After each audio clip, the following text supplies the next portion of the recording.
ফি আমাইন, যে আমি মানুষকে উপদেশ দিচ্ছি, ওসিয়ত করতেছি। ওসিয়ত এবং নসিহতের মাঝে পার্থক্য আছে।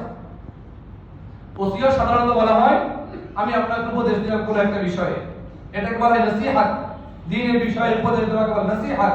আর ওসিয়ত বলা হয় সাধারণত কোন ব্যক্তি মৃত্যুর আগ মুহূর্তে তার উত্তরসূরি যারা আছে তার ওয়ারিস, তাদেরকে তার ওয়ারিসদেরকে বলা যে আমার মৃত্যুর পরে এই কাজগুলো করবা, আমার সম্পদ অমুক জায়গায় ব্যয় করবা, এই পথে চলবা।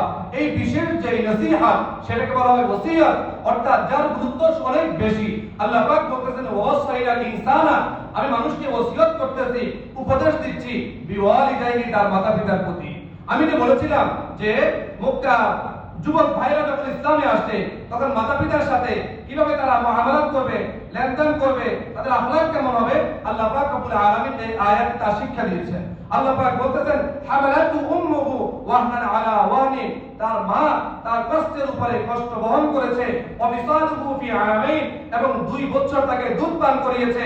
আনিশকুর লি ওয়া লিওয়ালিদাই, সুতরাং হে আমার বান্দা তুমি আমারও শুকরিয়া আদায় করো, তোমার মাতা-পিতারও শুকরিয়া আদায় করো। কারণ আমি আল্লাহ হাকিকি ভাবে খালেক, তোমাদের সৃষ্টিকর্তা, আর বাহ্যিক ভাবে রূপক অর্থে বলা হবে তোমার মা বাবাই তোমার সৃষ্টিকর্তা। মা বাবা যদি তাদের বিশেষ পদ্ধতির মাধ্যমে তোমাকে দুনিয়ায় নিয়ে না আসতেন তাহলে তুমি দুনিয়া আসতে পারতে না। এজন্য আল্লাহ পাক বলেছেন বাস্তবিক অর্থে আমি খালেক, হাকিকি অর্থে আমি খালেক, তবে রূপক অর্থে মাজাজি অর্থে বাহ্যিক ভাবে বলা হবে তোমাদের খালেক তোমাদের মাতা-পিতা।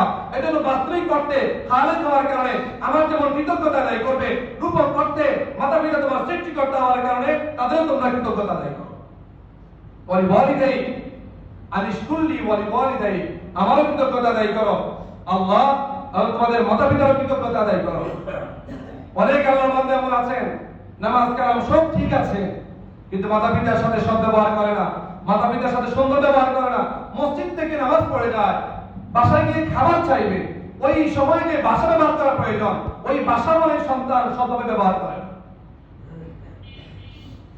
অথচ মাতা-পিতার সাথে সদ্ব্যবহার করা ফরজ, যেমনি ভাবে রব্বুল আলামিনের কৃতজ্ঞতা আদায় করা ফরজ। রব্বুল আলামিনের ইবাদতের মাধ্যমে তার কৃতজ্ঞতা আদায় করা, মাতা-পিতার সাথে সদ্ব্যবহারের মাধ্যমে তাদের কৃতজ্ঞতা আদায় করা।